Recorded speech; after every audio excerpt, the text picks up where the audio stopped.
जी का ये उपन्यास जिन लोगों ने सबसे शुरुआत में पढ़ा, पांडुलिपि के रूप में पढ़ा होगा, उनमें से एक व्यक्ति मैं भी हूँ, क्योंकि इसकी भूमिका लिखने के लिए ये उपन्यास मेरे पास आया था। और अक्सर ऐसा होता है कि जब भूमिका वगैरह हम लोग लिखते हैं तो किसी किताब को पूरी तरह नहीं पढ़ते।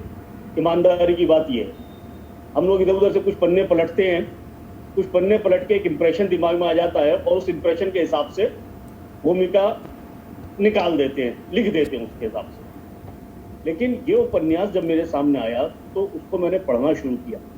कुछ रात के समय का टाइम था जब इन्होंने मेल भेजा था मेरे को, उपन्यास को भेजा, और मैंने कहा चलो इसे अभी पढ़ना शुरू करते हैं। जब पढ़ना शुरू किया तो फिर मैं उसको पढ़ता चला गया, और जब पढ़ता चला गया तो चूंकि मैं खुद इस बारे में मेरे को पूरा अपने पे विश्वास है कि मैं कभी उपन्यास नहीं लिख सकता।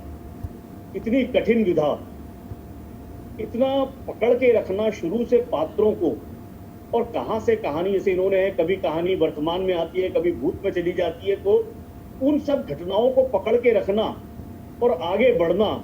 अगर मुझको ये काम करना पड़े तो मैं तो 5 साल तक यही देखता हूँ कि मैं पीछे क्या लिख के आया था, उसके आगे के तो कैसे बढ़ूं उसके अंदर। तो इसको करते हुए इस तरह से उपन्यास लिखा। बहुत रोचक उपन्यास था। मैंने तो अपनी जो बातें कहनी थी वो विशेष रूप से भूमिका के अंदर कह दी, और यही बात है कि जब आप भूमिका पढ़ेंगे तो आपको पता लगेगा कि इस आदमी ने पूरा उपन्यास पढ़कर भूमिका लिखी। तो इससे ही पता लगता है कि पुस्तक में कितनी रोचक थी, किसमें बात थी।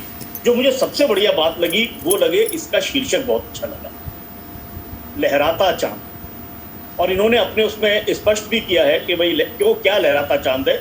जो चांद झील में लहरा रहा है, जो एक पानी के अंदर लहरा रहा है, वो चांद है। लेकिन उसके बाद दूसरी चीज मुझे एक और लगी कि जो चांद स्थिर है वो हमसे दूर है, जो आकाश में दिख रहा है इतना दूर है, लेकिन यही लहराता चांद ही हमारे आसपास कहीं होता है।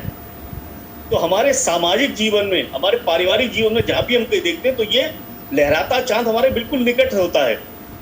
और इसी लहराते चांद को देखकर ही हमारे अंदर बड़ी सारी कल्पनाएं उपजती हैं, बहुत सारी। तो ये जो ये उपन्यास है, जो एक सामाजिक ये पृष्ठभूमि लेके चलता है, सामाजिक कथा को लेकर चल रहा है, वो हमारे लिए इसीलिए लहराता चांद है कि वो जो है वो हमारे आसपास की चीज़ों को लेकर चल रहा है, हमारे आसपास की घटनाओं को लेकर चल रहा है। मैंने अपनी भूमिका पे लिखा भी है कि कई जगह तो ऐसा दर्द उपजता है उपन्यास में कि हमको निर्भया कांड की याद आने लगती है। हमको जो बेंगलोर में कहाँ पे वो लड़की का साथ जिसको जला दिया गया था, हैदराबाद में शायद जला दिया गया था, उसकी याद आने लगती है। और हमारे को एक मतलब दर्द, बहुत गहरा दर्द की अनुभूति होती है। अगर हम किसी ये शब्दों को पढ़ते हुए किसी दर्द की अनुभूति करते हैं तो ये लेखक का बहुत बड़ा सामर्थ्य है, उसके लेखन का बहुत बड़ा सामर्थ्य है कि वो इस प्रकार की संवेदनाएं हमारे अंदर जगा सका है। तो मैं लता जी को बहुत बहुत इस बात के लिए बधाई देता हूँ कि उन्होंने एक इतना अच्छा उपन्यास हिंदी साहित्य जगत को दिया है। उससे पहले भी वो 2 उपन्यास लिख चुकी हैं, और ये उपन्यास उन्होंने लिखा है। उसके अलावा भी इतना सारा लेखन करती है, तो उनकी जो सक्रियता है वो भी वास्तव में बहुत ही सराहनीय है, बहुत ही उसके अंदर। तो मैं ज़्यादा ना कह के इन शब्दों के साथ, इतना अच्छी एक कृति है जिस पर इतने सबने, अभी मेरे से पहले जितने वक्ता थे उन्होंने बड़े विस्तार के साथ एक उपन्यास में, जो मेरे को और अजीब बढ़िया बात या कहिए एक अलग सी बात लगी कि इसमें नायिका जो है वो बेटी जो है वो नायिका है, और नायक अगर की भूमिका में देखे तो पिता लगता है, क्योंकि कहानी में वही 2 मुख्य किरदार चलते हैं। तो ये भी एक बड़ी अनोखी सी बात है जो इसको एक कथा को अलग करती है। बाकी जो दूसरी कथाएं, दूसरे उपन्यासों की कथाएं होती हैं, उससे इस तरह से पात्रों का भी जो चयन किया उसको बहुत अलग बनाता है इसको अंदर। और एक पत्रकार, खासतौर से महिला पत्रकार के साथ क्या क्या परेशानियां आती हैं और कैसे उनसे जूझती है और जूझ के उनको पार पाती है, उन सब का भी जो उन्होंने चित्रण किया है बहुत बखूबी किया है। मैं बहुत बहुत शुभकामनाएं उनको देता हूं, और आगे भविष्य में 2-4 और उपन्यासों की उम्मीद करता हूं कि वो जरूर लिखेंगे। बहुत बहुत धन्यवाद।